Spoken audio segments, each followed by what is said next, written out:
Magandang umaga sa iyo, Sir Jeric. Ito ang unang beses kong magbabahagi ng kwento sa YouTube. Itago niyo na lang ako sa pangalang Tune. Sir Jeric, bali ang ibabahagi ko ay hindi lamang ako ang may karanasan. Tatlo kaming may karanasan itong kwentong ito. Itago natin sa mga pangalang Imo at Guryo ang dalawa kong kasama. Malalaman mo, Sir Jeric, sa kwentong ito kung bakit hindi ko na sinabi ang aming lugar at mga tunay naming pangalan. Sir Jeric, matagal na itong nangyari. Edad 20 na ako noon. Si Imo naman ay 22. At si Guryo ay 19 pa lang noon. Kaya sa aming tatlo ay siya ang utusan namin noon. Uumpisahan ko na ang pagkukwento. Sa edad namin noon ay dalubhasa na kami. Dalubhasa mag-iinom sa baryo namin. Sige na, tagay. Madalas naming inumin noon ay lambanog. Yun kasi ang mura. Mga dakilang istambay kami noon ng nayon. Pero Sir Jeric, noon yun. Ngayon ay may maayos na kaming mga trabaho. Balik tayo sa kwento. Isang araw, habang nakatambay kami, itong si Imo ay malungkot. Tinanong ko si Imo kung bakit. Imo, nag-iimo-imo ka na naman. Bakit? Ay naku, Tune. Sa Sabado ay birthday ko na. Gusto ko sana maghanda. Pag nagiinom kasi tayo, lagi na lang ginatang suso o itlog. Gusto ko sanang mag-adobo ng manok. Oo nga no, birthday mo nga pala sa Sabado. Ay teka, saan naman tayo kukuha ng manok? Tanong ko ulit kay Imo. May alam ako. Doon sa bandang Kanluran. Kilala mo ba si Mang Ambo? Ang dami nung manok. At doon lang humahapon sa puno ng santol yung mga manok. Doon ba sa likod bahay? Di ba sukala na yon? Palikod nila doon. Imo, baka mahuli tayo ni Mang Ambo. Siyempre, pupunta tayo doon ng gabing-gabi na. Yung tulog na sila. Ba't ka naman pupunta ng maaga? Siyempre, mahuhuli ka nun. Sabihan mo si Guryo. Biyernes ng gabi ha. Magkita tayo dito. Sige, sasabihin ko. Sir Jeric, dumating na nga ang araw ng Biyernes. Maaga pa lang ay nagpaplano na kaming tatlo. Guryo, di ba sabi mo maraming lumang plaka sa inyo? Oo, magdala ka mamaya ng 2 lang. Huwag na tayong tumuloy, Imo. Naku, dinaga ka na naman. Look out ka lang. Kami ni Tune ang lalapit doon sa puno ng santol. Sabi ko kay Imo, aanhin mo yung plaka. Sabi naman ni Imo, mataas yung puno ng santol. Kaya magdadala tayo ng kawayan na mahaba. Tapos ilalagay yung plaka sa dulo. Tapos susunugin para umamoy. Nahihilo daw ang manok sa amoy ng sunog na plaka. Epektibo ba yon? Tanong ko ulit kay Imo. Oo, sigurado. Sir Jeric, sumapit na ang gabi. Kaya kanya-kanya na kami ng taka sa bahay namin. Alas 11 ng gabi nang pumwesto na kami ni Imo. Itong si Guryo ang lookout na todo balot ng damit ang mukha. Nang naroon na kami sa likod ng bahay ni Mang Ambo, sinabihan pa ako ni Imo. O ganito, itataas ko itong plakang sunog para ipaamoy sa mga manok para mahilo. Itong isang kawayan na may bunot, isunod mo. Tukuran mo sa dibdib yung manok para tumungtong dyan sa bunot. Pag nakatungtong na, ibaba mo ng dahan-dahan. Saka ako dadakutin sa liig para hindi makaputak. Isa lang naman ang kukunin natin. Yun ang mahabang paliwanag ni Imo. Sir Jeric, aminado ako, kinakabahan ako ng gabing yun. Baka magising sila Mang Ambo pag nag-ingay ang mga manok. Sinimula ng sindihan ni Imo yung plaka para sunugin. Umapoy na at umamoy yung plaka. Itinaas na ni Imo yung plaka para paamuyin yung mga manok. Habang abala si Imo, ako naman ay hindi mapalagay.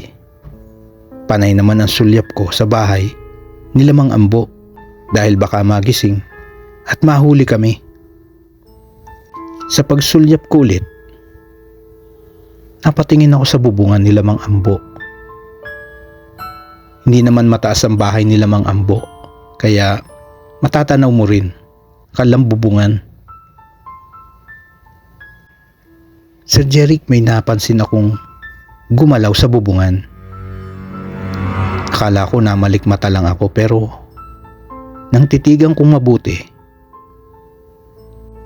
may taong nakadapa sa bubong. Sa palagay ko pa'y wala itong damit. Parang mauling ang katawan, maitim na maitim. Siyempre Sir Jeric, binalot ako ng takot. Ikaw ba naman makakita ng tao sa bubungan ng 10 oras ng gabi at wala pang damit? Lalaki Sir Jeric, yung taong nasa bubong nila Mang Ambo. Sa takot ko, tinapi ko si Imo at sinanyasan kong huwag mag-iingay. Imo, bakit? Ano ba yun? Imo, huwag ka maingay. May tao sa bubong nila Mang Ambo. Nanlaki ang mata ni Imo nang makita niya ang itinuturo ko sa kanya. Kita ko sa reaksyon ng mukha ni Imo na natakot ito. Akala namin magnanakaw. Pinagmasdan namin ni Imo yung tao. Animoy may sinisilip ito sa loob ng bahay mula sa bubungan. Tapos, para itong hindi mapalagay, lumilingon sa paligid tapos sisilip ulit. Sinabihan ko na si Imo at Goryo na umalis na kami. Mukhang hindi yung manok ang nahihilo sa amoy ng sunog na plaka, kundi yung lalaking nasa bubungan. Parang hinahanap nito kung saan nagmumula yung amoy ng sunog na plastik. Kumpirmado na naming tatlo na hindi magnanakaw ang nasa bubungan, kundi isang aswang. Sir Jeric, natakot kaming tatlo nang tumingin sa direksyon namin yung aswang sa bubong. Nakakatakot ang mukha ng aswang. Nanlilisik ito kung makatingin. Sa takot naming tatlo, tumakbo na kami sa harap ng bahay nila Mang Ambo. Kinatok namin ang pintuan nila Mang Ambo.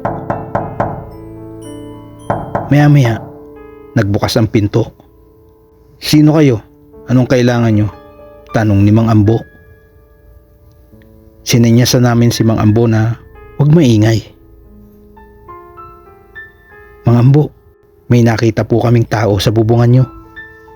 Palagay namin ay aswang. Ha? Sigurado kayo? Ayun siguro yung kanina pang kumakalos ko sa bubungan namin. Pumasok ulit si Mang Ambo. Narinig namin na sinabihan nito ang kanyang asawa na huwag lalabas at may aswang sa bubong. Pagbalik ni Mang Ambo, nagulat ako. May baril itong dala. May dala din itong asin. Saan? Doon po, sa likod ng bahay nyo. Pagdating namin doon, binato agad ni Mang Ambo yung asin sa bubungan. Sa Jeric, narinig namin ang kalubugan sa bubong. Sabi ni Mang Ambo, mayroon nga. Nagmura na si Mang Ambo. Sabi nito, babariling kitang aswang ka. Sa Jeric, nagulat kami nang magputakan at nagliparan yung mga manok sa puno ng santol. Doon tumalon yung aswang at halos mabali ang mga sanga ng santol. Bumagsak doon yung aswang hanggang sa lupa. Doon namin nakita ang kabuuan nito. At tama ako, Sir Jeric. Wala nga talaga itong suot na damit. Naglalangis ang maitim nitong balat. Mang Ambo, ayun ho. Tinuro agad namin ito kay Mang Ambo. Mabilis namang tumakbo sa sukalan yung aswang. Hinabol ito ng Mang Ambo at pinaputukan. Huwag ka nang babalik dito, hayop ka. Balak pa sanang sundan ni Mang Ambo pero masyado nang madilim ang lugar na yun at masyadong masukal kaya hindi na ito tumuloy. Bumalik na si Mang Ambo tapos sinabi nito sa amin na buti at nakita namin yung aswang. At nagtanong din ito kung paano namin nakita yun.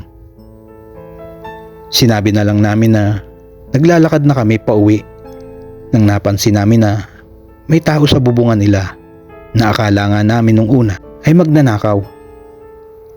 Yun pala ay isang aswang.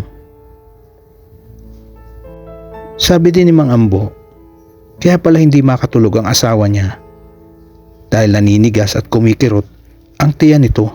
Tapos may nararamdaman silang parang may kumakaluskos sa bubungan nila. Nagpaalam kami kay Mang Ambo. Nang malayo na kami kila Mang Ambo, pambihira kayo mo, pipili ka lang ng nanakawan natin ng manok. May baril pala ang may-ari. Kung tayo ang nabaril nun. Sabi naman ni Imo, malay ko bang may baril pala si Mang Ambo. Sir Jeric, buntis pala ang asawa ni Mang Ambo at inaaswang ito. Sa Jeric, sumapit ang birthday ni Imo. At ayun, ginatang susu pa rin at puso ng saging ang pulutan namin. Ngayon, Sir Jeric, ay 48 anyos na ako. At yung dalawa ay nakapag-abroad. Okay na ako dito sa atin. Sir Jeric, hanggang dito na lang ang kwento namin. Ito si Tune. At maraming salamat.